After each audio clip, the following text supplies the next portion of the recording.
welcome back to the Optional Boss Podcast. I'm your host, Josh, together with Tyler, as always. And Tyler, how are you? I'm kind of blown away about the fact that this is episode 15 already. It's not a milestone number, but you know what? It feels like it should be a milestone number. It kind of does. We've been going at this for a little while, and I'm enjoying myself. Hopefully everyone who's listening is enjoying themselves as well, and hopefully you are too, Tyler. I very remember when I turned 15, I had an existential crisis because it was halfway to 30. And now I'm in my 30s. Talking about the things that I enjoyed when I was 15. Isn't it amazing how it all just comes back around? Oh, hell. With today's topic, I was much younger than 15, I'll say that. That is a very interesting way of putting that. Yeah, this is going way back. But, I don't know, I've always kind of dabbled in just video games in general most of my time. And to answer your question, I am still having a good time rambling on about being old.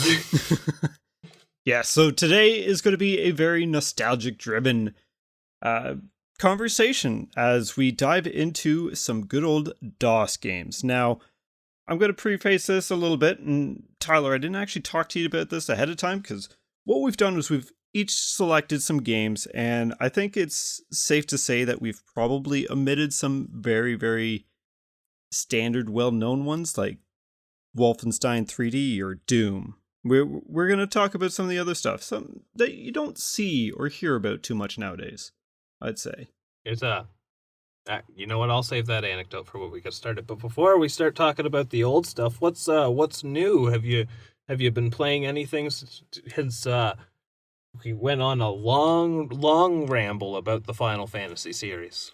Yes. So I finally got down and did what I've said for weeks now and started Infernax, and it's like a Castlevania 2, but good, mixed with a bit of Zelda 2.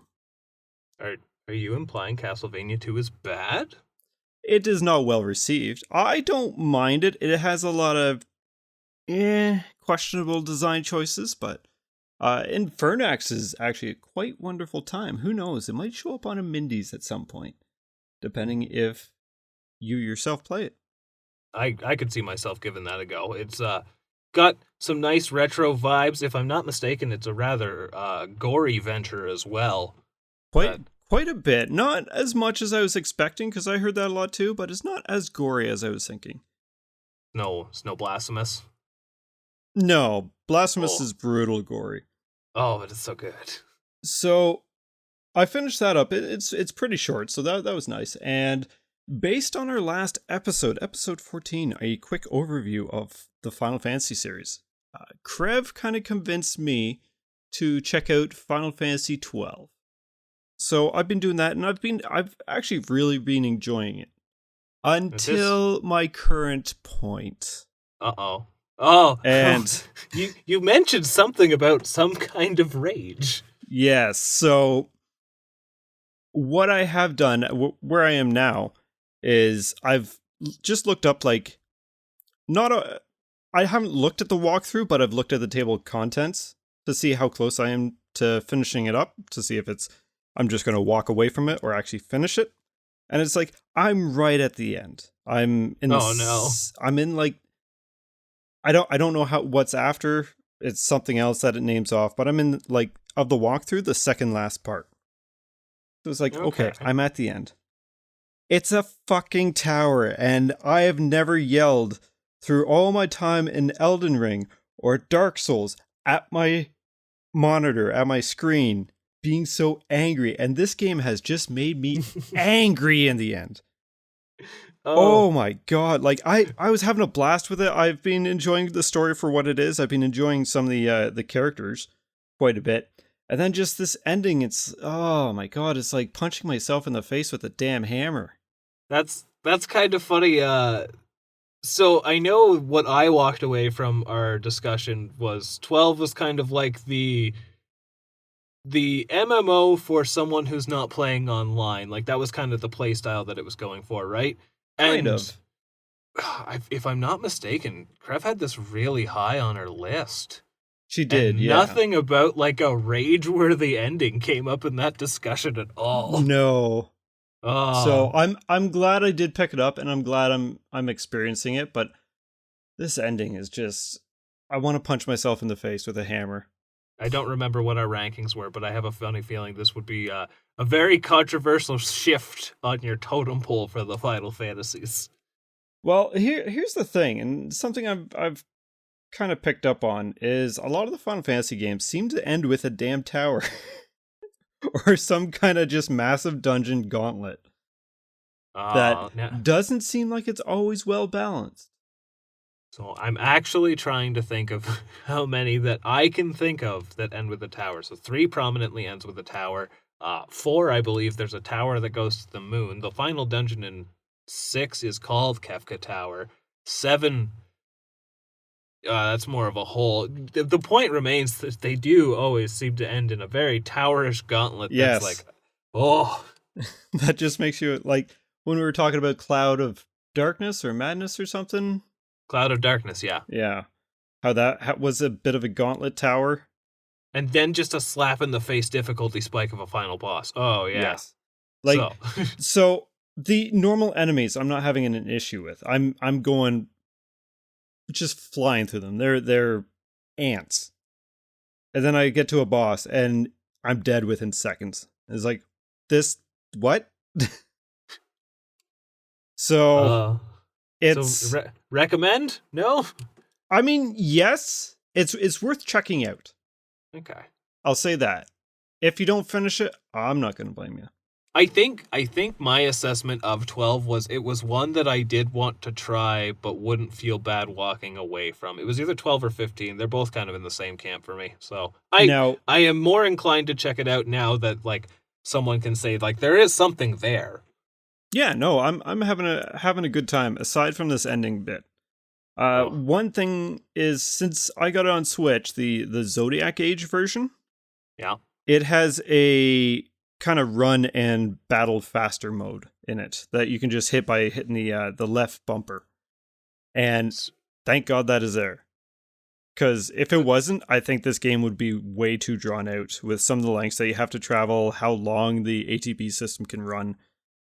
It just speeds it all up. So, and you have a choice between if you wanted to double up the time or quadruple the time, which is built into the game. So, when I watched a friend of mine play this when it had just came out, so long before it received any of its improvements or re-releases, I remember watching him play, and it seemed incredibly monotonous. Just how slow it was.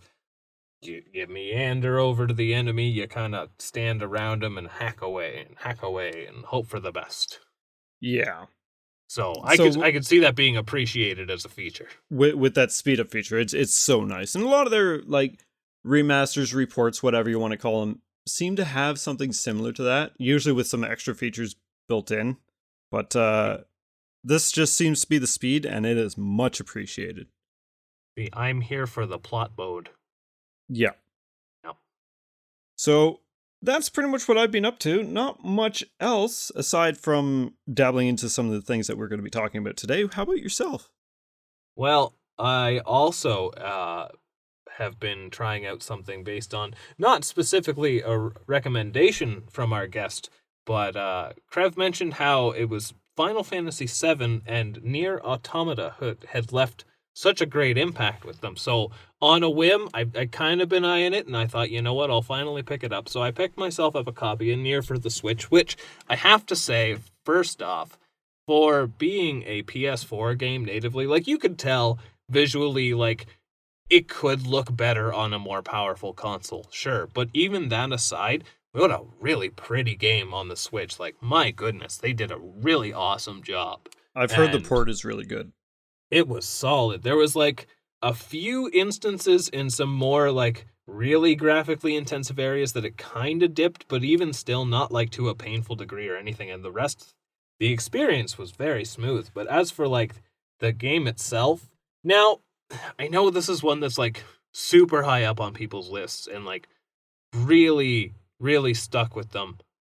I thought it was really good. I did play through all the endings. I would go back to it to try to take more from it, but I will say it definitely has a world and scenario that is incredibly compelling. Yeah. I had a lot of fun with it. This was probably like my first, to my knowledge, like very Platinum Games-esque experience. And I had a lot of fun with it. Like, I don't know enough about the Bayonetta series, but this kind of made me want to give it a go because of that very action combo-oriented, super fast-paced kind of combat. Yeah, I mean, especially with the Bayonetta series, it's always been one that is like, I want to try it, but I don't want to invest in it. Unless I know I'm going to enjoy it. I do know that I think Bayonetta 1 on Switch is like half the price of it's like a $40 game or something like that. So that might not actually be a bad entry point that I might look into. But beyond the gameplay, there's something that I thought was really well done with this game. It scratched the open world itch without being a true open world game.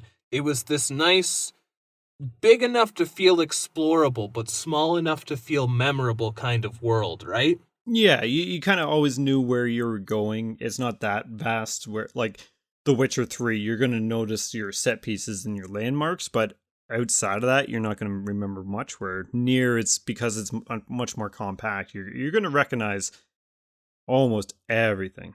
You can almost tell like what's going to be around each corner in Nier once you've been around to, because it's a game that you have to do the multiple playthroughs, right? You get a lot of time to get really acquainted with this world, which I thought was really well done. Yeah, overall, I would just have to say I had a super solid time with it. I'm not about to say it's like one of my greatest games of all time, but super solid. Would highly recommend to people who are even like kind of curious about it. So I originally played it a few years back and on the PS4. And I was not looking forward to doing multiple playthroughs because I didn't understand it. So any advice I would give to anyone who might check it out is do the other playthroughs because it changes enough that it's not going to feel monotonous. Oh, not even that. It just gets better with each. The first ending is not the ending. It's more like chapters than it is like playing through the whole game again. Yeah. It's a quirky way of doing the narrative. It's a short game when you get there, but you're not actually done. And it actually straight up tells you, like, this is a game you should play more than just the one ending, so keep doing it.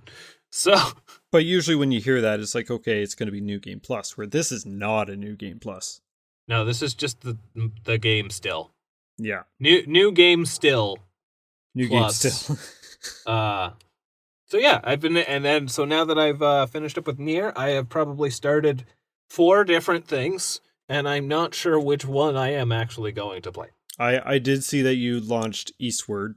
I did. Finally. It's very, very cool. I like how it's very like classic top-down Zelda like. Very much so. The getting the bombs right away is pretty much like, oh, we're playing a Zelda game. Yeah. And I do want to play through it. I really do, but I don't know if that was what I was feeling. And then I also recently got my copy of River City Girls 2, which, if anyone's played, like, Scott Pilgrim or anything like that, like, super solid beat-em-up games. And booted that up for a bit, and I'm just not really feeling a beat-em-up right now. You gotta find what you're in the mood for. Otherwise, you run a risk of, like, not enjoying something that you normally would enjoy. You know what I've actually been really in the mood for lately, and I just haven't booted it up yet? I really, really want to play Mega Man X2. Yeah. It's just really good. So at the moment, I'm just kind of in gaming limbo. But I have also been playing a bunch of DOS games, because I'm excited to talk about DOS games. We have been kind of foreshadowing this here and there with the odd topic. I don't know if we can call it foreshadowing or not, because it's been one of those things we've dropped numerous times as like, we gotta do this, because we gotta do this. it comes up enough naturally in conversation that how can we not talk about, like, it's weird. DOS is so obscure. remember when like computer games was just a straight up Wild West? Nothing was called indie, it was just on the computer. Yeah. Like, this is at its core like the heart of the indie scene. Well,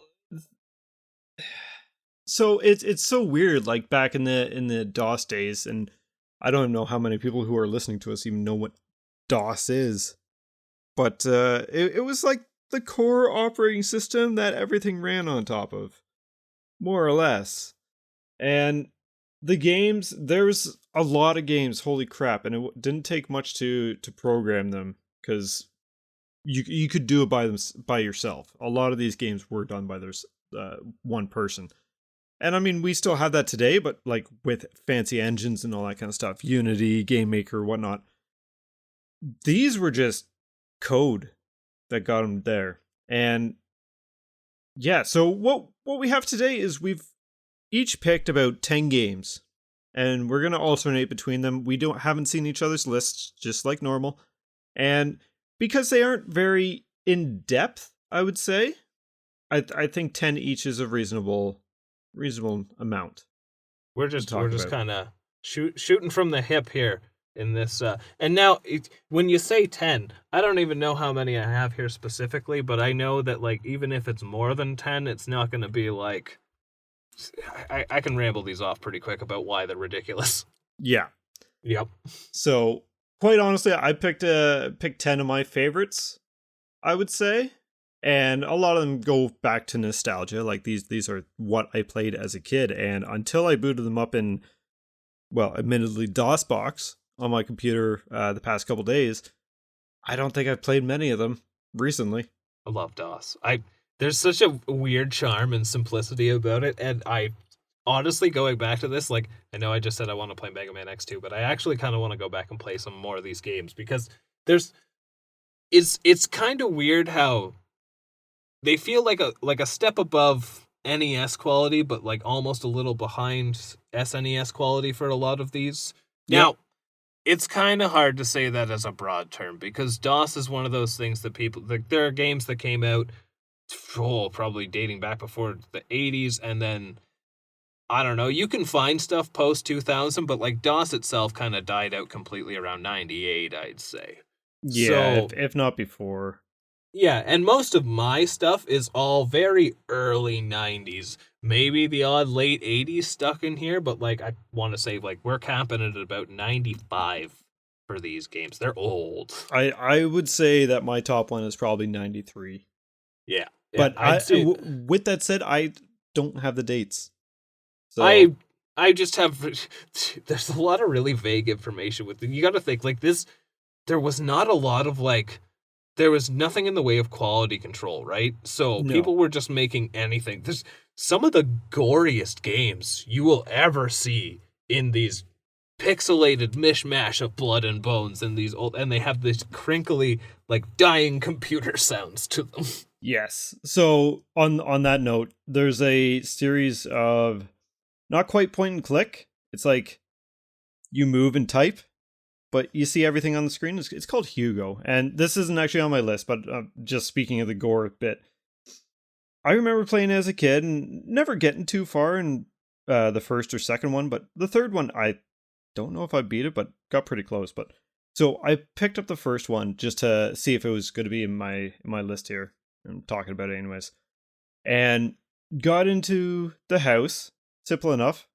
Went into like the dining room, and there's a bunch of people, a bunch of monsters, and there's a butler walking around, and it's like, okay, can't sit here. Tried to sit in the seat, couldn't sit in the seat. It's like, you weren't invited to this dinner. It's like, okay, so I just walk over and go talk to the butler, and the butler's like, oh yes, here, wait, you're a human. You don't belong here. Off with your head. And just see that guy's head just fly off the body. Oh dear. And it's just like, I don't remember these being this violent. Oh no. Some of these get incredibly violent. Yes, they do. What is it? So, one that I remember very fondly is Monster Bash. And I want to say this is one of the more like noteworthy DOS games of its time. Now, are we starting your list? I'm just kind of picking at random because you mentioned the gore. This is on my list, yes. But I mean, they're not in any particular order. So, but yeah, Monster Bash, you're a kid. You gotta go save the animals from zombies and ghouls and all Yep. sorts of sharp things. Everything is so sharp in this game, and it will do damage to you. But the the opening screen, which I have to say, like this, not a lot of DOS games have music that you could really say like is good, but this game's got a killer opening theme for it being nothing but beeps and boops. But yeah, it just like you boot it up and like this pixelated zombie face, like full blown head on the screen comes up, and then just a rock goes through its face, and it's just splatters gore all over it. And that's you just got right. this punk kid with a slingshot there. And it's just like gruesome. And you play the game, and like this is a common thing I found in a lot of DOS games, but like things just explode into gore. Yep. It's absurd. And these were very much kid games. Oh, they're very much kids' games. I mean, Yeah. I think I don't know anymore going back to some of these. Well, and the weird thing is, like, I know I had a home computer, and I know, like, I played a lot of these on them. And before we actually start really getting into the games, we should probably mention how did anyone even get these? Like, I know shareware was the whole thing. Like, it was basically getting passed around like STDs. But I could not tell you how I actually got access to any of these games. It was just maybe, like, suddenly you have this disc and it's just like 100 shareware games or some random nonsense. Like, do you just find them? Well, I know we had 2 CDs that we used to play their shareware compilations. One was the 250, it was blue labeled and whatnot, 250 shareware games.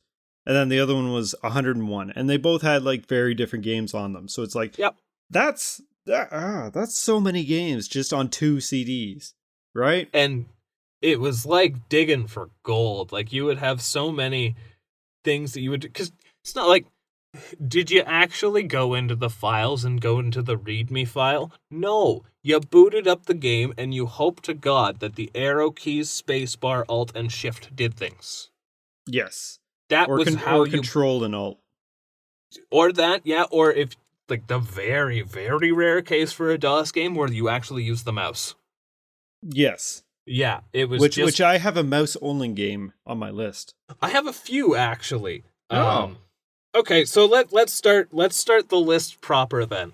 All right. So you go ahead. I mentioned Monster Bash, and you are also the self-proclaimed PC master race. So let's hear some origin stories. So, admittedly, like I said off the top, I'm not gonna pick like very obvious ones like Doom or Wolfenstein or anything. I'm gonna pick the ones that you don't hear about anymore, right? The ones that never really lived on for the most part. So to start off the list, I'm gonna go with Biomenace, and I'm assuming by the laugh you've played it, right? Oh my god, that Tom Selleck mustache is legendary, and the mullet. Yes. Oh. So it's really funny because I remember playing this game, and this is how young we were. We didn't know the world was as vast and big as it is. The protagonist that you control in the game looked exactly like my uncle at the time. Your uncle's like, Tom Selleck? This is my uncle's game. Look at him. It looked That's amazing. Dead like him. So yeah, and I mean it's a platformer, side scrolling platformer. You bomb around and shoot aliens that have appeared on the not aliens, sorry.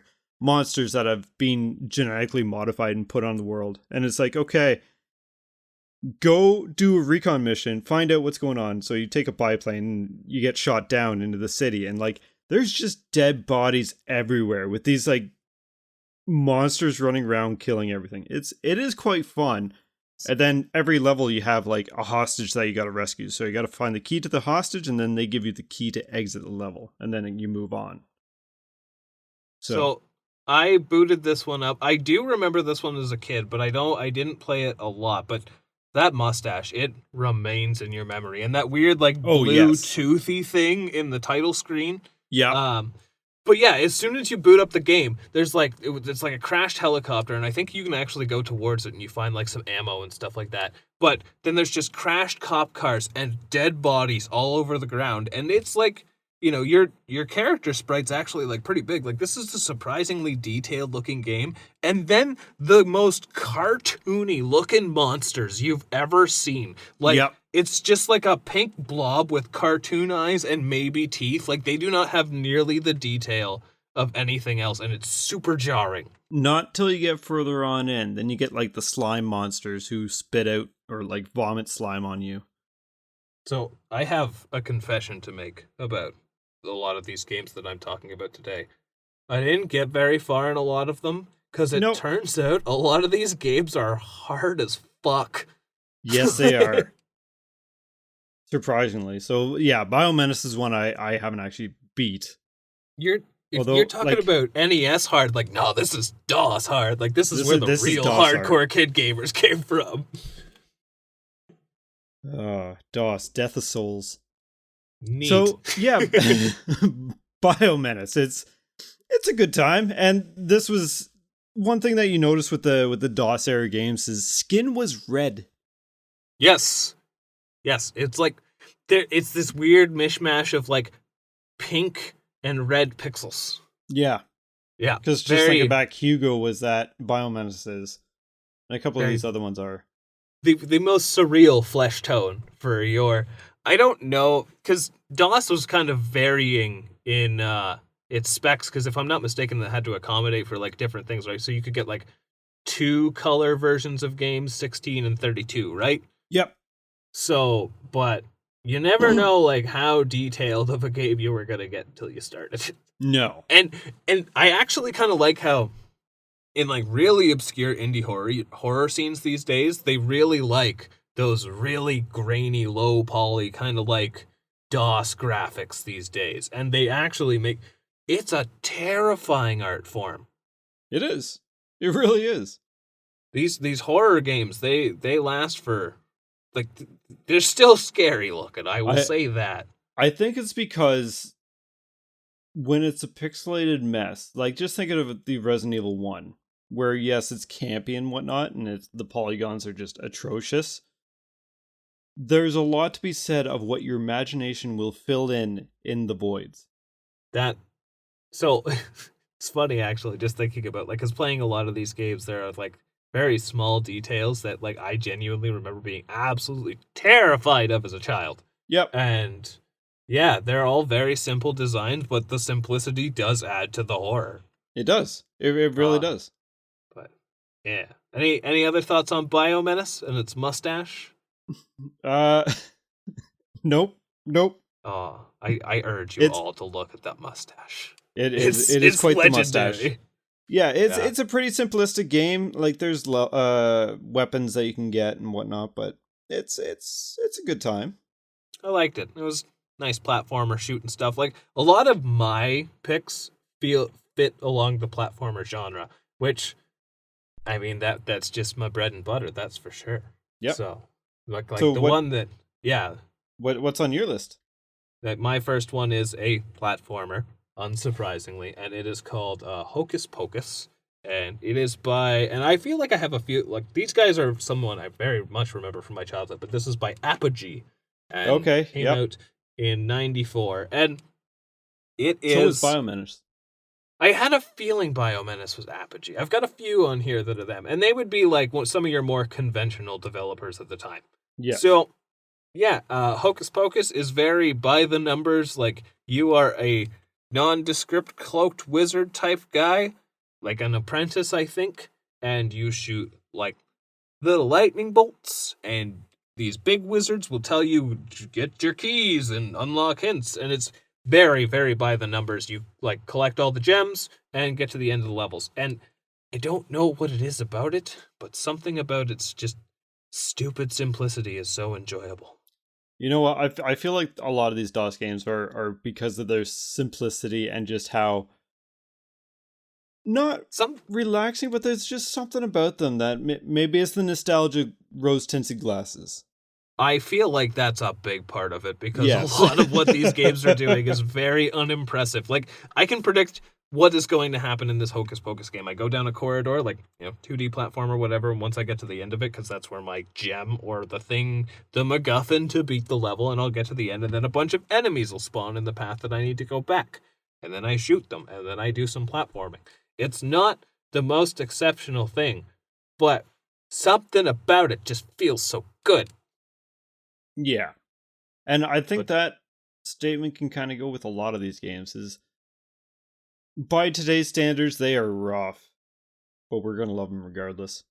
There's a certain charm to this rough. It's weird.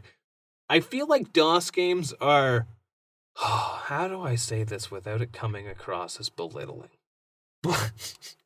It's like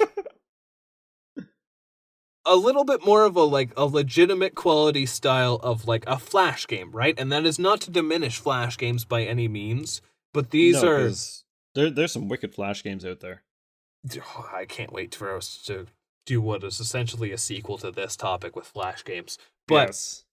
There's something a little bit more AAA, I guess, about these. A little bit more close knit. The polish is questionable, but yeah, just a more production to it, right? So the scope, pretty much. But I can't really elaborate more on Hocus Pocus. You're a wizard that shoots lightning bolts, and I don't think I got past level 2 as a child or an adult. Yeah. What do you got next? So next one I got is Degeneration. Okay. No, we talked about a game with this title for the SNES, and we said they should change it. Yeah. There was something else with the name. But yeah, so this, I mean, the stories are not going to be all like today's standard or anything by that. They're simple, and it was all about the gameplay.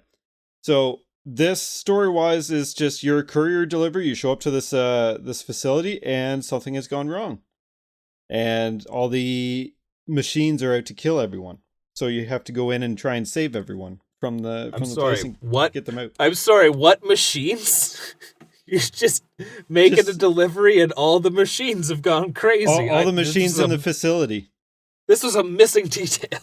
Yes, all the machines in the facility. That's a lot of these DOS games. It's just like, this is why things are bad. Okay. So any of the games that you were playing, did you look into like the instructions? A little bit, yeah. Some of them are adorable. They're like just icons of all the things you'll see in the game. It's like, get this, don't touch this though. Something I noticed in a lot of these, they have a boss key. Like in Zelda? No. Like a keyboard key that you can press so it looks like you're still working. So it hides the game from your monitor. It's called the boss key, and it's like the same on most of the games. Biomenace had it. If the boss is walking by the cubicle, that's hilarious. Yeah, that's exactly it. Wow. Oh, that's ahead of its time. There's so much stuff with DOS games that was just wacky and ahead of its time, clearly. So yeah, with Degeneration, it's kind of weird. It's like an isometric kind of view, and you run around. It's not platforming, but it's more puzzle action. And you can go get yourself a laser. You try and save everyone that you can. You deactivate the security systems, and you try and block. I haven't got very far in it because it can be quite difficult. And the first enemy that you kind of come up on that will actually chase you down is just a giant blob. Oh. It looks like a bouncy ball. And when it sees you, it turns invisible and starts chasing you. Oh, that actually sounds terrifying. You know what that makes me think of is the episode of Simpsons with, I think, the Unitarians, I think they're called. And Marge is escaping the complex and the giant orb, and it just absorbs Hans Mole Man. Yeah, it does pretty much that. Yeah, terrifying. Because when it gets to you, it jumps on you, and then you're walking with it. Like, you can still walk around for a few seconds before it actually kills you. It flips you over so your legs are pointing up, and it just starts bouncing around and resets the screen. Oh, that sounds because you're awful. Because it's insta-killed. Everything insta-kills you. You have no health. It's one hit, one out. There's a And lot of these games, yeah. so with the laser that you can get, it bounces off walls. So the whole idea is you got to try and shoot into the room, off the wall, and into the enemy. So yeah, you got to go around, make everything secured so you can grab the civilians and lead them out of the building and try and save everyone. Okay, so yeah, like you said, kind of puzzly. Yep, with some action because you can kill the balls. So it's probably the most reasonable functional game on this list, I would say. Like Biomenace is functional and everything, but it suffers from that lack of balanced design. No, I know what you mean. Everything feels like kind of fast and janky, and like hitboxes feel a little weird. Like when you jump at light speed. Yep. Yeah. It was just the trappings of DOS. Did you come across this in any of the games that you were playing? Is if you shot your projectile and then you either crouched or walked in a direction that the screen moved down, would your bullet move with you? Not that I noticed. This is something I actually picked up on a lot of games, and I used it strategically to shoot things below me. So the only thing I can think of that's similar is going to be one of the last games I'm going to talk about today. Oh, I wonder if it's what I have. I doubt it. It's true. There was only so I would say to describe how minuscule our selections are, it's like we just cupped our hands and grabbed a bunch of ocean water. Yeah. I think that's tens fair. of thousands of DOS games, and we are merely not even scratching the surface. So what's your next one? My next one is a game that I would think back upon fondly, and having played it recently is not good. And this is another one by Apogee. And now I might have enjoyed it more because I was just playing these through browser emulation. There's all sorts of websites that will allow you to just play DOS games through your browser. And so it's a convenience thing. And sometimes they just don't run none too great doing it that way. So I don't know if this is a consequence of that or if this game just never ran good to begin with. And that's another tricky thing with these DOS games, because some of them just struggled naturally. But yes, it's like slow down on the NES. Kinda, but just all the time. A lot less reliable. And so this is the thing, though. Your NES and my NES will have the same problems as where your PC and my PC will play these games completely differently then and true. Now.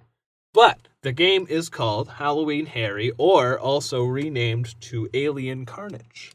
And okay, yep. The first thing I want to mention about this game is it takes place in the year 2030. So, we are not far away from the tragedies that are going to befall us according to Halloween Harry. And it's pretty straightforward. Aliens, thus in the name Alien Carnage, have come and taken over. So you, as Halloween Harry, have to go down to what I think is what they're making fun of, like New York or something, and you have to go save the corporation known as, I think, Big Corp. All very generic names in these DOS titles. I love it. I love it so much. But you, as Halloween Harry, have this base weapon, which is a flamethrower, and you have like a fuel gauge in it. Another side-scrolling kind of platformer. This one's a little bit more explorative, though, because the objective in each level is you gotta save all the babes. And sometimes, I noticed while I was playing, sometimes dude babes, I guess you would call them. But anyway, you're saving hostages and defeating aliens, and you can also use your fuel for your flamethrower as a jetpack.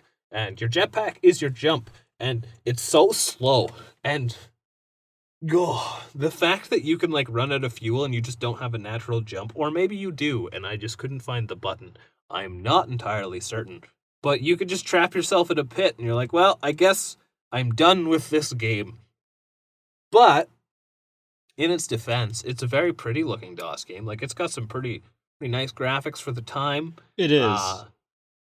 I can't speak to any music. I couldn't get any to work. It was just a bunch of loud scraping beeps and noises whenever things would explode. And I like the aesthetic of it. I really do. The whole, like, the name Halloween Harry is appropriate. You're fighting zombies, you're fighting aliens, and all that kind of stuff. And I do like the fact that you have these big levels to explore, and you can pick up coins and buy new weapons and vending machines. But it was not fun to play, and sadly, nostalgia is not saving this one for me, and I don't think I need any more time with it. It would have been better with nostalgia than checking it out again. Or if I could just find a way for it to run faster, but even still, I don't think that's going to save my gripes with it now. Yeah. So, Halloween Harry was one I played a couple times, as it was on my 101 shareware disc. Yeah. But Halloween Harry was one that only worked half the time. Oh, see, then you can attest to it just kind of being like, oh, it's a little rough. Yeah. Yeah. So. Which is a shame, because, like, it's a cool-looking game. It is. It is very cool-looking. Nothing like Clyde's Adventure. Is that your next one? No. Oh. Clyde's Adventure is just rough. Oh, okay. Well, what is your next one? My next one is probably going to be the biggest game on this list. Like file size? Like no, in name.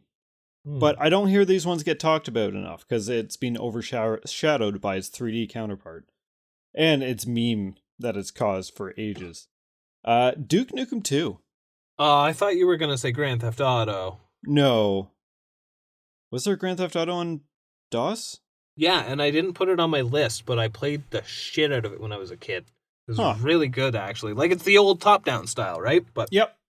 But that's not Duke Nukem. You are on Duke Nukem. Have you played Duke Nukem 2?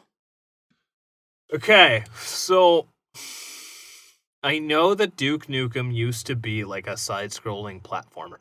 Yes. And is he tiny or is he pretty big? He's pretty big. Okay, I think I have played it, but not much. I do remember his incredibly hot pink skin, though. So that was Duke Nukem 1. Oh. Yeah. Yeah, he had the pink skin. Is it like the straight face profile picture of him and when you boot it up? He does not have sunglasses, I don't think.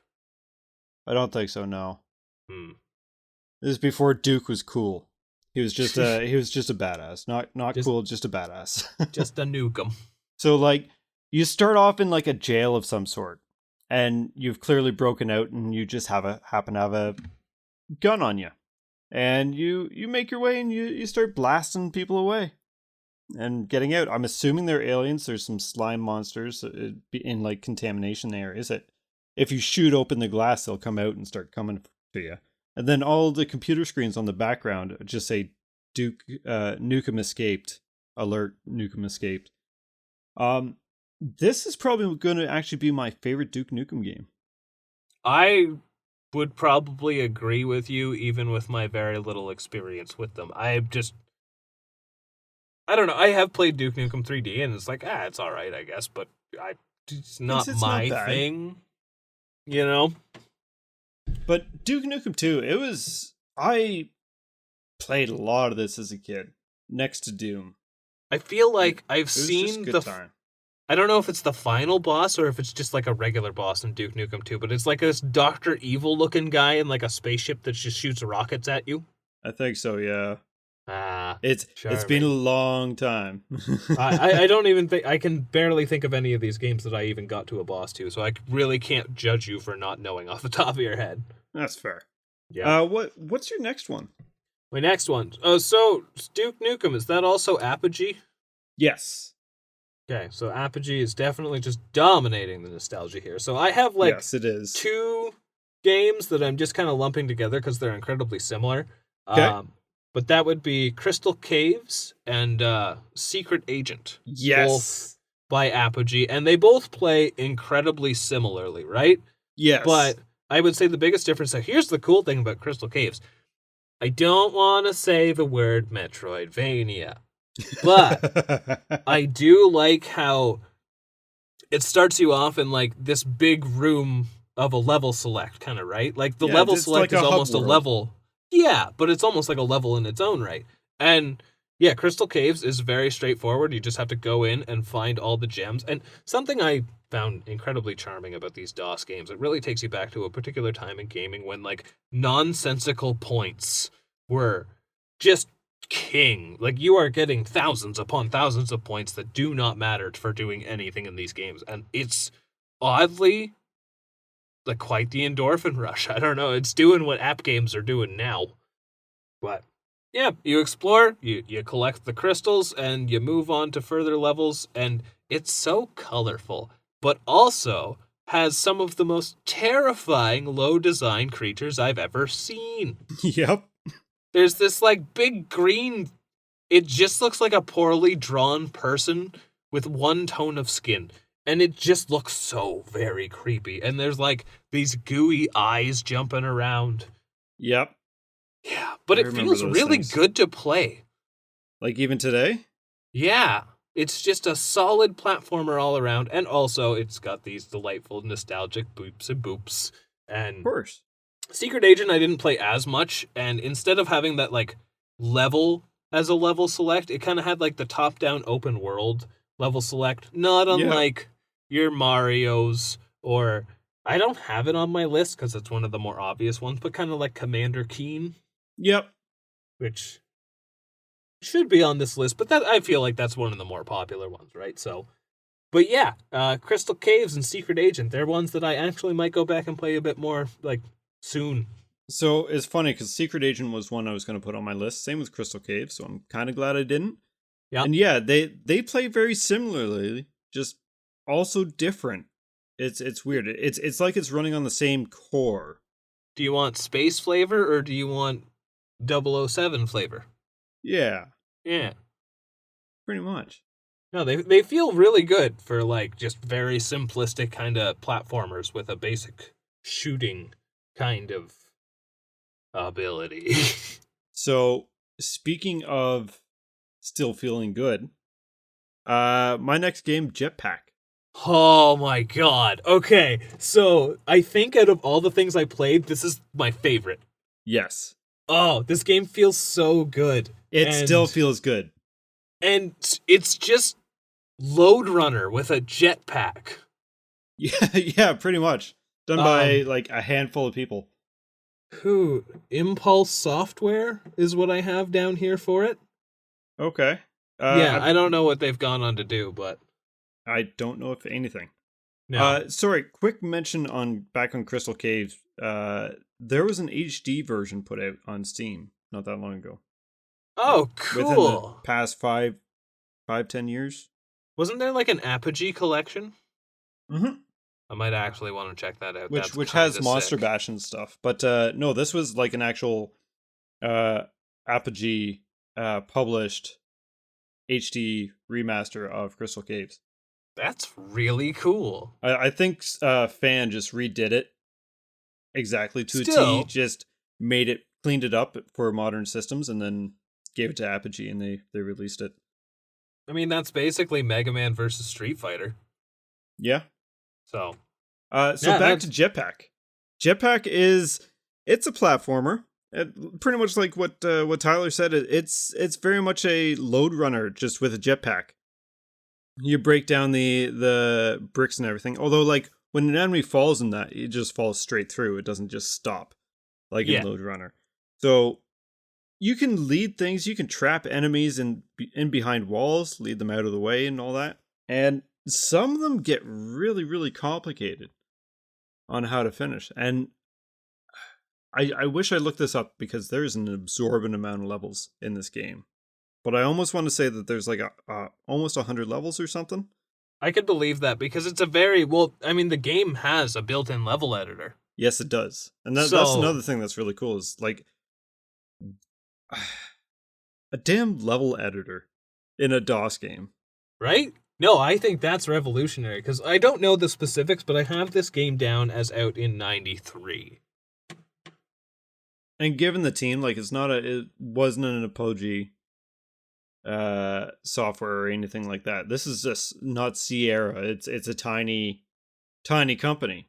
And you know what's really cool about it is, like, it's very small detail or like small images and all that stuff, but it's actually really good looking. It is, and it Like runs there's a lot of smooth. and like the colors look good. All of like the flashing graphics on things like the robot with its little like eyes and all that kind of stuff. Like it all looks really nice. Mm-hmm. But did you notice how horrifying the sound effects are in this game? Yep. Oh my god, even if a power-up shows on screen, it sounds like some kind of like portal to hell just opened up. Or when you collect some items, it just sounds like a giant. So there's that. And okay, so I also booted up the Christmas version of this game. Yep. And this is the one cool thing that like DOS games used to do. It's just like, yeah, our expansion pack is Christmas themed. Here you go. Yeah. Like this one, instead of just unknown jetpack man, you were playing as Santa. With his jetpack, yes. And it sucked when Santa died and he exploded into a pile of blood. It's surprisingly gory for how little pixels that they're working with. But when you pick up, I want to say it's a 1-up. I don't know, but it just goes, ha ha ha ha ha ha ha. And I'm like, why is this maniacal laughter? I'm supposed to be doing better. So, oh no, Jetpack is like, I have probably the most words about Jetpack on my, and I don't really have much for notes, but at the same time, like, oh, yeah, Jetpack is probably the one I had like the most. There's one game that I had more fun with, but I kind of omitted it from this list for the fact that I know this more as a Super Nintendo game. So, but I'm talking about it now, so I might as well mention it. It's called Cannon Fodder. And okay. So this is, it's not, it was a PAL exclusive for the Super Nintendo, so we never got it, but it's basically like, almost like an RTS style of game, and you are controlling a platoon of soldiers in like the Gulf War or something like that. And it's all top down, kind of controls something like, Warcraft, Starcraft, almost like that, but a little bit more hands-on. Instead of just like selecting your units and then clicking what they're attacking, you would actually actively control them, but in that style. It's very hard to explain, but my god, is it ever so much fun. The tagline for the game is actually, war has never been so much fun. Oh no. Yeah, one of the few reasons I could see why we never actually got it released over here. But yes, Cannon Fodder, my little random rant about how good that is. But I will actually discuss that further at a later date. So what is your next game? My next game, so a lot of these, as I mentioned, have been platformers. This is one of the more oddball ones. And like we mentioned before, how it's like a mouse-controlled game, which is a surprisingly rare thing. And I name-dropped it earlier. It's called Galactics. It is made by Cygnus Soft, whoever they may be, in 1993. And basically, it plays like Breakout, like to the point where like you actually have like the little paddle on the bottom of the screen, but the paddle is only there to like show you that you are controlling something, but it's actually a shoot 'em up. Okay. Yeah, and so, to move, you move the mouse side to side and you click to shoot and all that stuff, and it's just a shoot 'em up that feels a lot like Breakout, and it is a really satisfying combination. I also just have to mention that like the way that you pick up your power-ups is, so if you kill a ship and it'll drop something, I don't know, it's like better shot or whatever, it'll just kind of like float up there on the screen. And so if you have this claw that just slowly extends from your ship all the way to the power-up and then awkwardly drags it back in. But yeah, I don't have a whole lot to say about it. It definitely had like a very out there sci-fi premise with it, and it's just like, whatever, you're shooting spaceships. We don't really have to worry about why the cyborg man is mad at us. But it's as a game, it is a really fun blend of styles, and it kind of, instead of like a shoot 'em up where you're constantly scrolling along a level and all that stuff, it is wave based. So it's almost like how in Breakout, you have a new puzzle every time you beat a level. Yeah. And yeah, it's very simple kind of game that I would highly recommend. Check it out. It's those weird spins on like a Breakout type game that has always piqued my interest when I was going through DOS games. Yep. Like that, obviously out of the the 10 I have here, I had to admit a lot. So I picked the ones that I don't think I could talk about too much. I don't even know what I'm at for how many I've mentioned. There's way more than 10, I know that. But a lot of them are short mentions, so we can get through them quick. Yes. Yeah. So my next one, and I was going to save this for last, but I'm not going to anymore, is Jones in the Fast Lane. I knew this was coming at some point. Yes. I'm actually really sad that this was not on the site that I was checking out for it, but I also knew that it was a good thing. No, but it's a good thing, because I would have got stuck playing it a long time when I had to play other things to like do what we call research. Yeah, so this is one game I purposely didn't load up when I was refreshing myself on some of these. And the reason is pretty much what Tyler said, is I've gotten lost in this stupid game so many times, just having a good time. It's like a board game of life. And no matter how I explain it, it's going to sound dull and boring. I assure you it's not when you get some friends in. And you can just end up having a blast. But essentially, you got each turn is a week in your life. You have different goals they have to meet: happiness, career, education, and wealth. And you want to try and make the most money and be the most successful. So get yourself a job, make sure you eat every week so you don't lose a quarter of your time on your turn, and play some stocks, buy groceries. It's the game of life that got too real. Not even, because it's okay. Here's a better way to describe it. You can't like have babies in it. You can't? No. Honestly, that's probably for the best, because there are enough things that just randomly take all of your money in that game. Yes.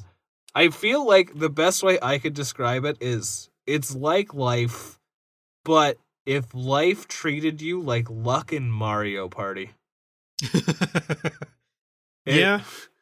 It's such a really cool concept, and correct me if I'm wrong, but I do not know how this game has not gotten some form of re-release somehow. I don't know. I don't think it was a big team. I want to say Sierra published it, though. Because Sierra was a big name in the DOS days as well. Yep.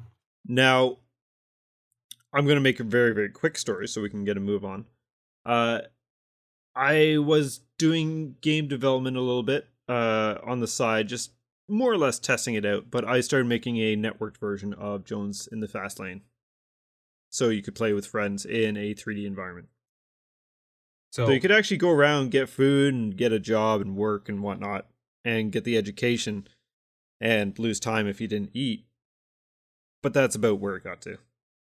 So what you're saying is you're the reason there hasn't been a re-release.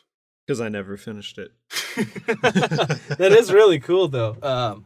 If there is a way that we can figure out, we should definitely try to find a way to get a game of Jones in the Fast Lane, and I think that would be a fine time. There is an online version. You can play the DOS version through a web browser with friends. Ooh, that would be worth checking out at some point. Yeah. It's more fun than it sounds, and I highly suggest you try it out before you judge it. It's really, I don't know how to describe, like, why it's so fun. The only thing that I could really suggest for if someone's, like, really curious as to what the heck this is about, and have we ever plugged YouTubers? I don't know if we ever have. But anyway, there's a video by, I think Brutal Moose does a really good video on Jones in the Fast Lane. Okay. So, for those who are check it out, and if Ian, if you ever see this, thanks. I'm gonna have to check that out. Yeah, it's pretty solid. Yeah, Jones in the Fast Lane it's a board game of life. That's not the board game of life. And who has ever actually talked about it, right? So yeah, it doesn't get talked about. We did. It's a weird one. We did. Yes, this is true. Yeah. What do you got next on your list? I don't have as much praise for mine. I've actually mentioned this game before, and so when we were talking about the Black Box game, yep. You remember what we said about the game Kung Fu? How it was very generic, just kind of enemies run at you, and they just kind of, you kick and you punch and you keep going. Okay. And so I brought up a game called Ninja Rabbits, or I wasn't sure what it was called, but it turns out, yeah, the game is called Ninja Rabbits, and Okay.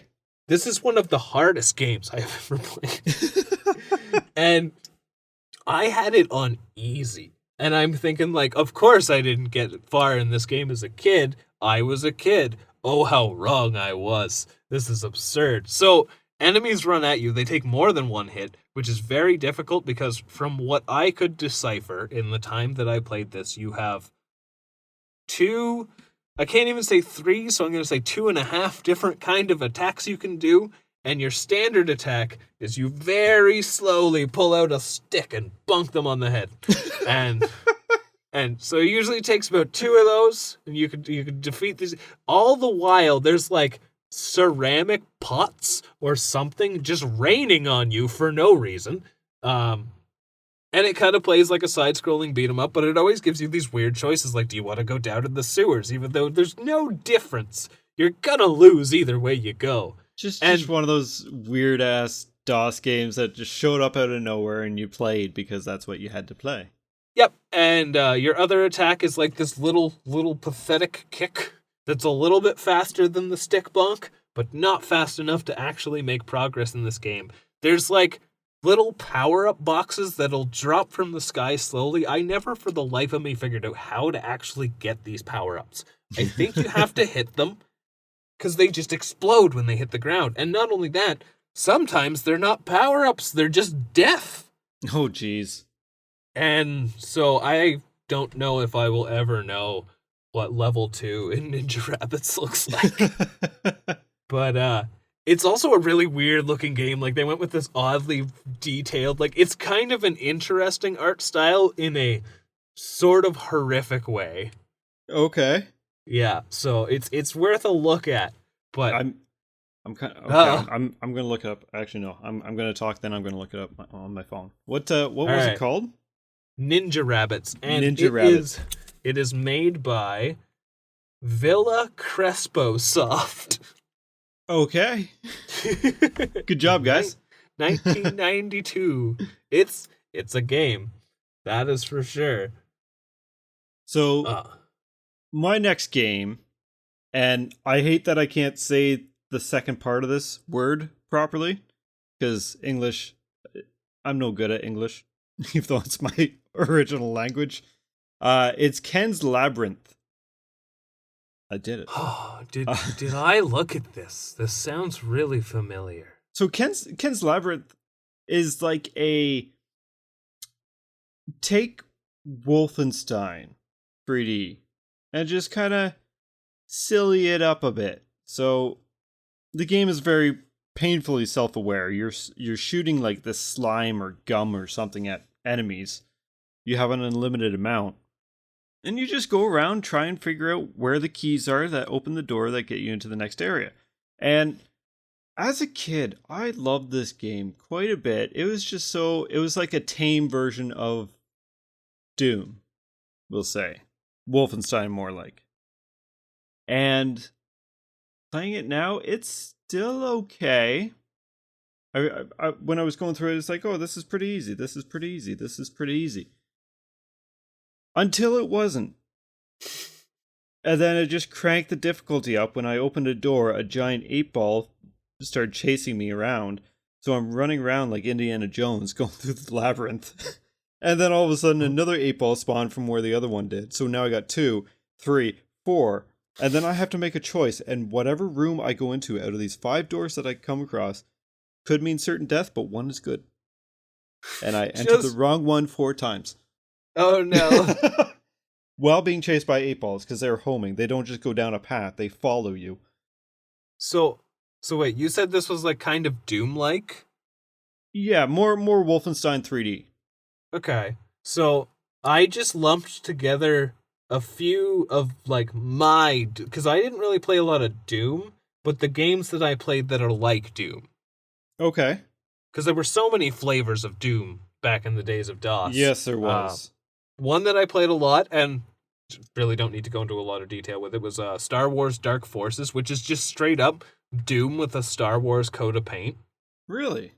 Yeah, and it is actually pretty solid. Another one that I played, which is actually Doom before Doom, was the Catacomb Abyss, and Yep. it's like, have you played it before?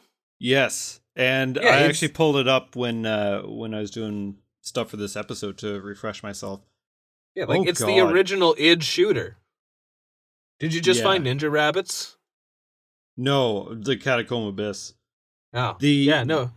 It's so, because I was trying to play it and it was making my head hurt just with how the perspective, because things would skew off instead of be it's solid. weird. They're They're like paper cutouts. Yes, and I was playing in full screen on my monitor and just watching how it skews. It's nothing but these like bright neon turquoise and pinks. Yes. Like very few colors to work with. And you got to think, like, for its time, would have been revolutionary. Like, this was the prototype for what would become Doom, clearly. Oh, but, yeah.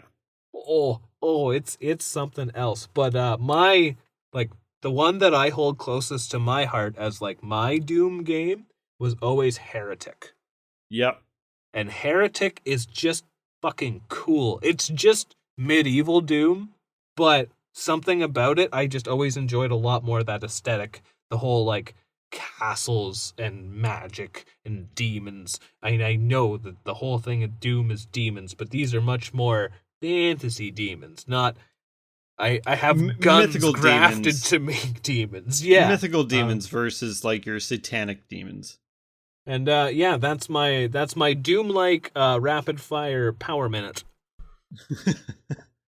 I never played Heretic. I really should have. It's cool. It's exactly what that is. Medieval Doom.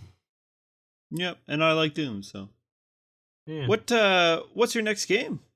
My next game, and this is a game that like I have actually sat down with a couple times and spent a lot of time with. I feel like it's a much bigger game than I've actually ever discovered, but it's called Solar Winds.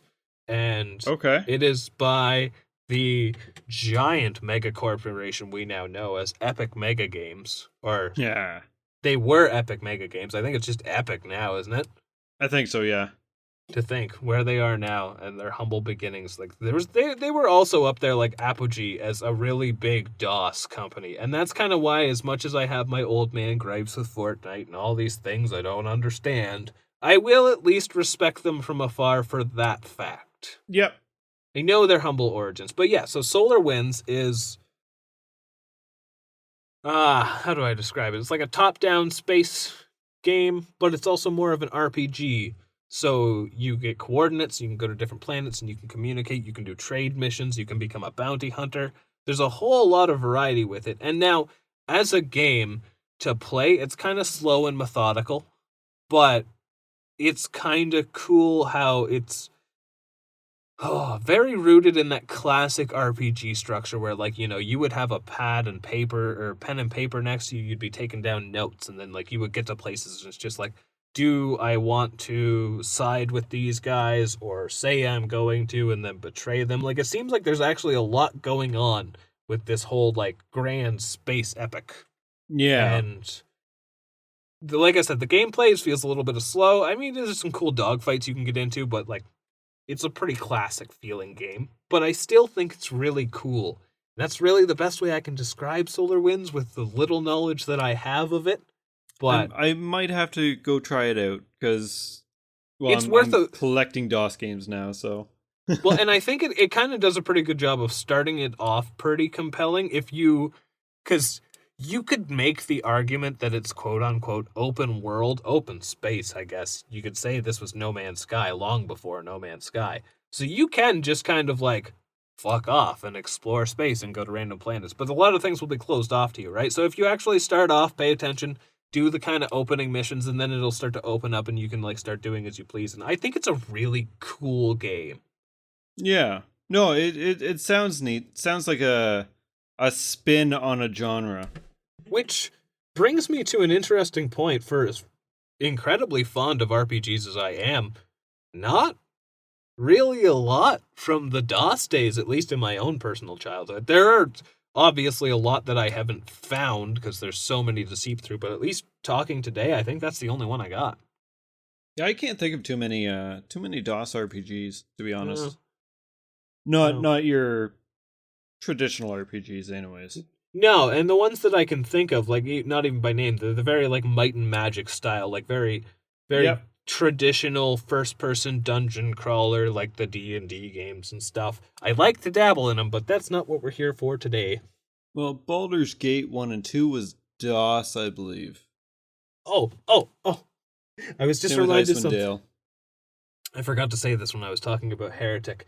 In the opening screen, it has an RSAC advisory for gore. And I Yeah. don't know who the RSAC is, but clearly they were doing WSRB. That's not the company I'm thinking of. Is it? The ratings board. ESRB? ESRB. I don't know why I thought W. Yeah, they was doing that before it existed. Anyway, Weird. moving on. Yeah, that's odd. Yep. So, my next game on my list is quite in left field, but because of nostalgia, I have to bring it up. And it's called Mixed Up Fairy Tales. And Oh, you showed me this one. It's like a point and click, right? it is a point and click. So I'm all over the place with my genres here. But it's really weird. Like you're just a kid in a library, and a book falls out, and a dragon pops out of the book, and he's like, "I'm the bookworm." Ha ha ha. Oh He's like, no! I need your help because the evil bookend, who's like this little goblin gremlin type furball, in the book's world, is messing all the fairy tales up, and so this was one of the ones I checked it out again, and it has 5 different fairy tales in it. So I believe Beauty and the Beast, Cinderella, Snow White, Jack and the Beanstalk, and there's another one that's like a bunch of animals that are singing. I don't know the name of it. I never knew that fairy tale. But so the first one I did was like Snow White, and the whole idea is you got to find the person who's part of a fairy tale, open up your book, say which fairy tale they're from. So okay, found Snow White. Say this is Snow White and the Seven Dwarfs. So you lead her back home, and then you leave, and then as the fairy tale goes on, it proceeds with actually what happens in the fairy tale. But things are askew. So, like, instead of Prince Charming being at the funeral to kiss her and wake her up, you find him randomly tied up to a tree, and he can't escape. So you have to free him, and then lead him to where Snow White is. And the writing, I mean, it's DOS back in the days, right? So it's bound to be cringy by today's standards. And so I lead Prince Charming over to Snow White, and he's like, "Oh, there's the love of my life, the one who has been in my dreams and all this. Too bad she's dead." Oh jeez! And Oh then no! my character's like, "Oh, you just gotta kiss her. Are you sure?" It's like, oh my god, this is. Or when I was wandering around with Snow White to find her house, or the dwarf's house, my character's just like, "Yeah, if anyone offers you an apple, you shouldn't eat it." "Oh, why is that?" Never mind. Like, Oh no! what the hell is going on?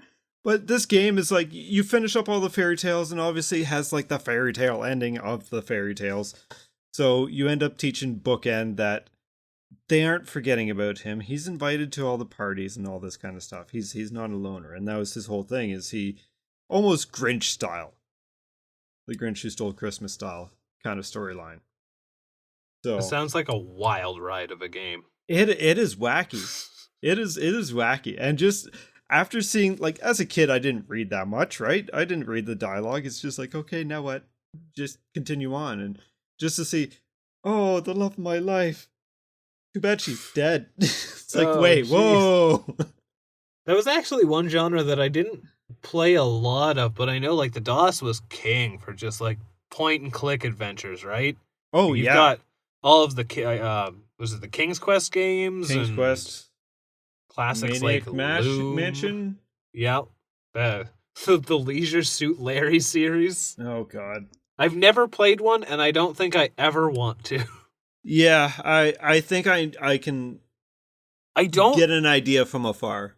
we can make jokes about how old we feel these days, but I do feel like even that kind of humor that might be in those games is like, I just not that generation. Like, I feel like that's like our dad's target demographic Yeah. of humor and stuff, which is terrifying. I have a question. How many more do you have on your list? Because like I have an entire franchise to go off about. So geez. so I will let you get a few things out before I just I got completely 3 go more. off. Okay, I got all 3 right. more. So I have another couple small honorable mentions, but I will save my absolute just. Oh, this is gonna be fun. So did you want me to go ahead? Say my Yeah, next one? All right. So the next one I got is I don't know how to say it. Oxyd? OXYD. I don't know how to say that. And this is why I have English problems. Um this is a mouse only game. And Okay. it's kind of unique, so it's a puzzler. And you have to it's almost like a puzzle match game. So there's different boxes around on the field, and you run into them with your mouse controls a ball, and obviously different things have different frictions. Ice has different friction to gravel. There's quicksand and all this kind of stuff. So you roll the ball into one of the boxes, and it opens up and gives you a color, and then you have to try and find the color in one of the other things. Now, where it gets interesting is all the additions that can be added to that. So crumbling floors, dynamite that'll set off bombs. So there's little bomb boxes that you can pick up a bunch of bombs from and lay them down as your ball. And then you have to light it with dynamite to get rid of the bomb box that's in your way. You can pick up umbrellas that'll keep you from falling into holes, which on some levels is mandatory because the only way to get across is float over the hole.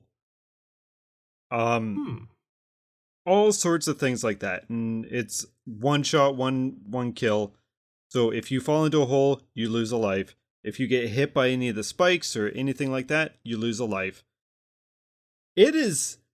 I forgot how stress-inducing this game can be, because you're just slowly going with the mouse, and like there's some areas that it gives you a really tight area to manage your way through. And just I was replaying it before we hopped on tonight, actually, and it was just holy shit.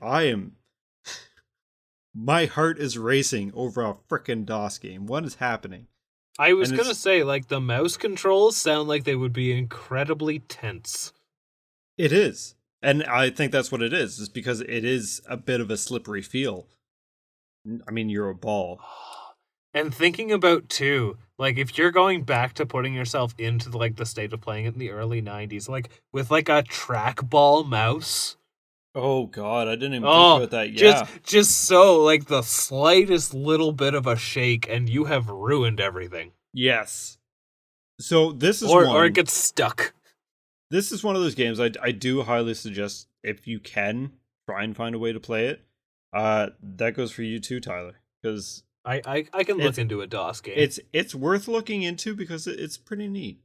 Well, I mean, like you said, you kind of want to see what Solar Winds is about, and I'm sure I can definitely check out. Like, this is the thing. I could see us coming back to this topic because it's an endless ocean of what we could discover when it comes to DOS, right? I think it's safe to say that there's over 1,000 DOS games out there. So that is a very safe thing to say. I wouldn't be surprised if it's closer to like 5K, to be honest, but I think I've been to sites that said like 10,000 plus. Mind you, that so when you find sites like that, though, it's kind of a little bit loose because there's a lot of DOS games that are like, because people have been programming for DOS in the last few years as well. This is right? true. You'll find like those really crappy kind of like Pac-Man clones or stuff like that, just straight bootleg rips, which, you know, I might sound really critical about, but these could actually be like people's first attempts at like game development and whatnot. So, you know, take them for what they are. But at the end of the day, like legitimate like games like the ones that we're talking about, I'm sure we could still say that there is in the range of 1 to 5,000 Yes. You're gonna get the odd ninja rabbit in there, but yeah. So Oh dear. I guess this is not my big ramble, but this is just a nice little kind of highlight that I want to bring up. It's a fighting game, which first of all, with a keyboard is not fun. I believe But that. especially too with like things like, sticky keys telling you you're doing things too Oh much god. and all that jazz. But once you get around all those things, there's a game that I remember very fondly growing up with. It was called Songo Fighter, and it's basically Street Fighter, but with like War of the Three Kingdoms style. And Okay. I don't know, it's really cool. Like everything's all big and detailed, and like it's really slow and clunky, but it plays like a Street Fighter. It plays probably super unbalanced, but it's super competent. Huh. And then so I saw that it had a sequel, and I was like, oh, I should probably check that out. And I did not manage to actually get to any fighting in the sequel because it seems like they added a lot of strategy elements and buying food and weapons for your troops. When this started as a one-on-one fighting game, I don't know what happened. That's funny. And Just a complete shift in tone, eh? But the original Sango Fighter is like kind of cool. It's like when I tried, like I said, I just did these in the browser. There's a couple things that I'd like to actually go back and properly emulate them, because then I could actually get a controller, which I just want to give a brief shout out to the Gravis gamepad. What a horrible piece of thing that was. But that is what I think about when I think about playing with DOS games, because I actually had one, and there was just some, like, it wasn't like Mad Catz quality, but it wasn't far off. Oh no. That's what do you got next? That's pretty rough. Yep. I've only used keyboard mouse for these games, to be honest, so my next is Skyroad. And this game is another one that I played a lot of. I certainly picked some of my top games from the DOS games here. But Skyroad is pretty simplistic on what you have to do. It's like not a racing game because you aren't racing against anything, but it's like an obstacle course racer. So Okay. you are just in the sky. You're controlling this like rocket ship or hover ship, I guess would be the best way to say it, and you can jump with it. And so you're jumping over holes as they come. You have to control your fuel, which I don't think is really a big concern unless you're really going slow. And you got to make it through the obstacle field. It's just a bunch of platforms that are on, and you got to try and make it to the end. So, and then there's little half semicircle tunnels that you can hide under, and if you crash, you explode. Interesting. It's really addictive. I've noticed with a lot of these games that like their very simple designs leads them to be incredibly. Look at Jetpack. Yes. Like, I think like that is probably out of all these things that we've talked about today, the one that I had like the most fun with. Yep. And so I'm not about to doubt that. Yeah, it's just something like that can be super addictive. So you haven't played Skyroads? I have not. No, I've saw it among the list, and it was actually one of the few that I didn't check out. Yeah, it's one of my favorite DOS games. Well, all these have been pretty high up there. See, that's like a lot of these are definitely being plucked from my childhood, and we have far more. Something we haven't even really touched on, but I don't really have the notes for it, and I'm gonna guess you probably don't have a lot of it like in your list. But like a lot of edutainment games were a big part of like my childhood in DOS, and not even like as learning aids, just games. So one I did have on my list is the notorious Mario is Missing for DOS. Oh, yeah. Because that's how I know of it. And it's funny to see a Mario game on PC. This is very, and like not one of the like the weird bootleg like it's no called, this like, is Steve's official World. license or the Gianna sisters. No, see, when I think of things, I think of things like math and word rescue, and like just gotta find the right word. So there was another one that I actually had downloaded. and I honestly forget the name of it, but I remember I played it a lot as a kid as well. I really want to find it now, so pardon me. I don't have it. Okay, never mind. It was like a word rescue or letter rescue or something. Was there a worm with like glasses? Yes. Yeah, that's word rescue. That is word rescue. Okay. Yeah, and there was a math version as well. And so in Word Rescue, because I was playing a little bit when I was going through stuff, is you just kind of like go up to these. I think they're just question mark blocks, and you touch them, and it'll tell you like a word. Like the words that they give you are actually kind of strange choices for a children's educational game. Because you're finding words like pen and cup and a gun and cop and rat. Oh no. And toe. So now make a sentence. And it plays out like a platformer, and you gotta like find the corresponding word or the picture that goes with the word that is telling you. So it's obviously like a word recognition kind of game. Yeah. And your only attack for enemies is you just summon the worm to dump goo upon your enemies. He just shows up out of nowhere and dumps a bucket of goo on them, and he's like, "You're good, go on." And so, yeah, Word Rescue is just like it's just a strange thing.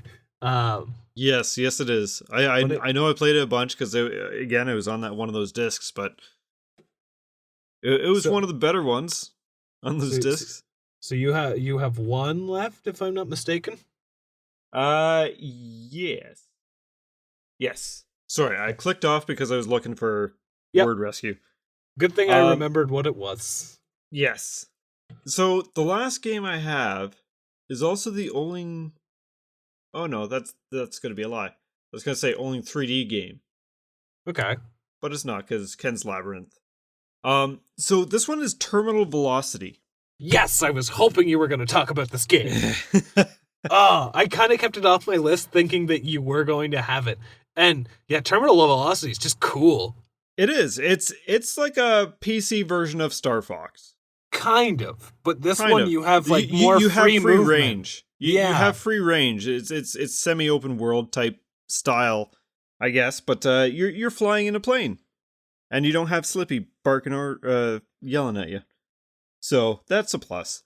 No, it's really cool. Like you have like the different bases that you have to destroy, or like the satellites. Like you have little mission objectives, right? Yeah, you got to go for the satellites, the bases, the bunkers, and then there's storage units that you can blow up as well. And then you have Afterburner, which you can collect resources for, which lets you move super fast. Now, this is the game that I was telling you about, or mentioning earlier that I'd come back to if there's bullets that would do funny things because DOS.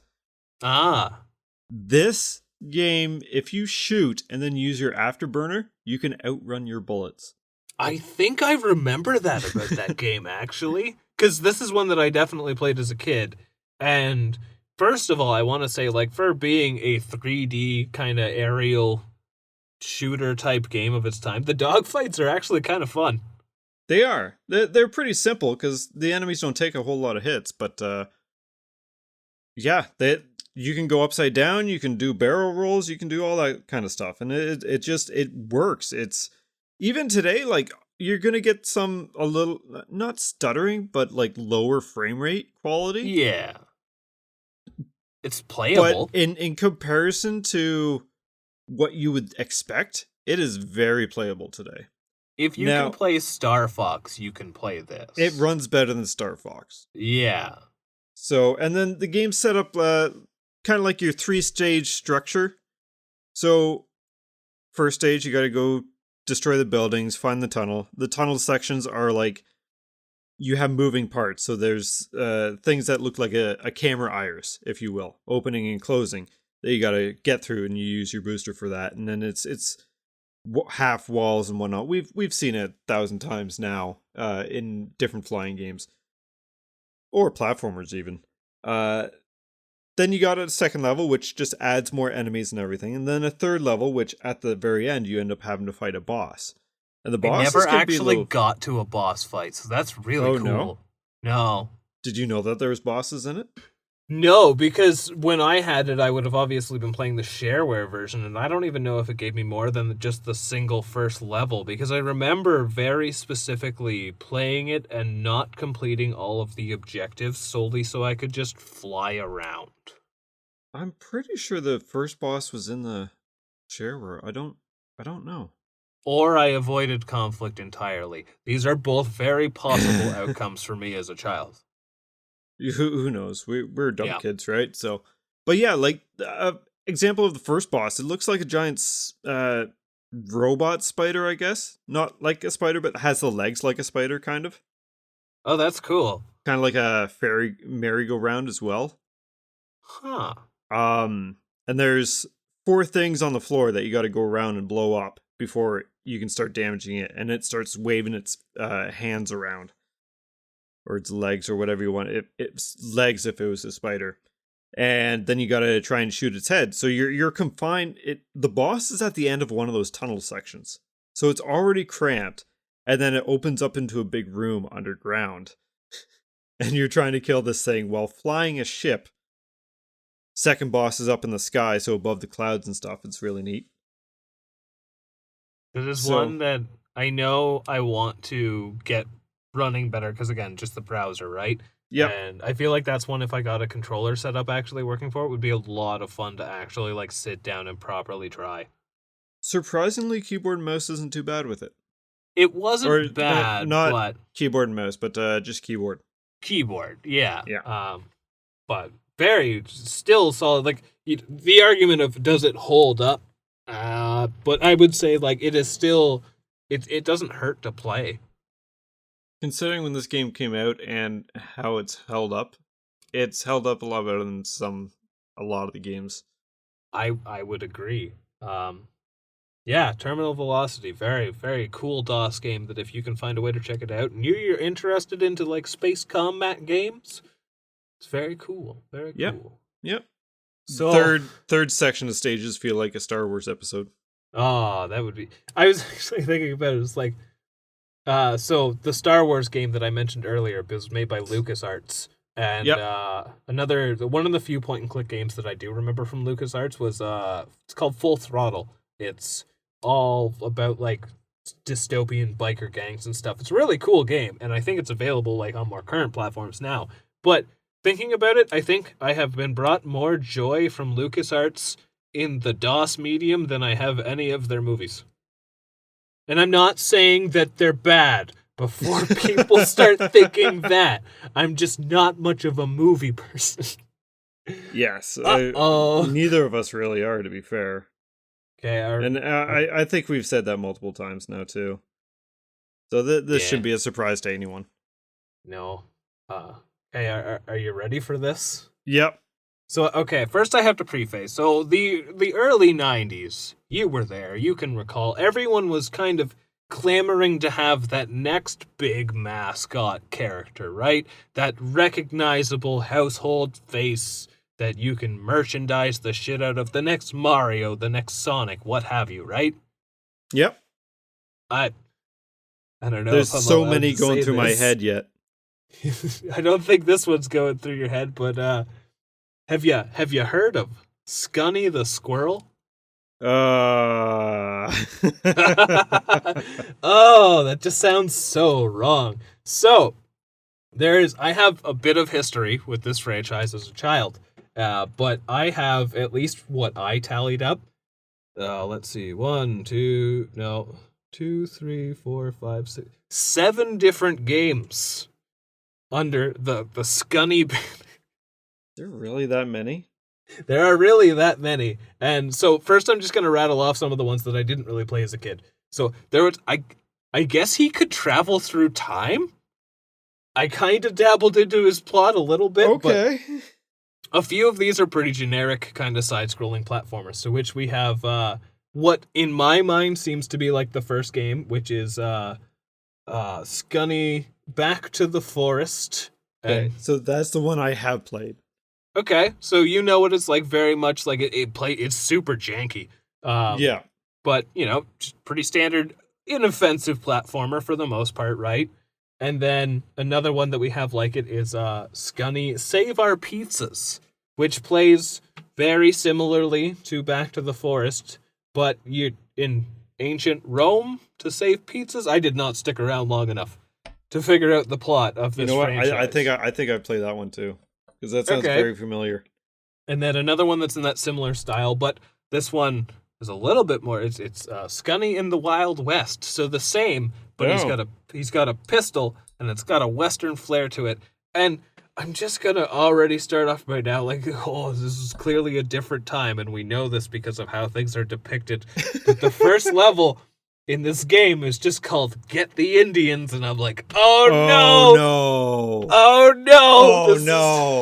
no, it doesn't get better. So that's Wild West, and then we're gonna it gets a little bit more tame. We have Scunny Lost in Space, and this one. You can stay there. You can stay there for sure. I did not stick around to find out the plot for this one, but it's like an auto-scrolling. You're kind of like in this space rover, and you can jump and shoot. And I could not, for the life of me, like no matter how perfectly I timed it, get past the first jump in this game. It's absurd. And then I think at that point, we are getting to, these are the ones that I have more experience with. So we have Scunny Desert Raid, which... I don't know how I can say this, but it's almost more racist than Wild West. Which, oh no! The only way I can describe this game, so it's a side-scrolling like shoot 'em up, and it really lines up with a lot of comedy around the time where it was the war in the Middle East, and that's really all I want to say about it. All right, that's probably as far as we'll go then. Yep. But the one that I have the most experience with as a child is Scunny Kart.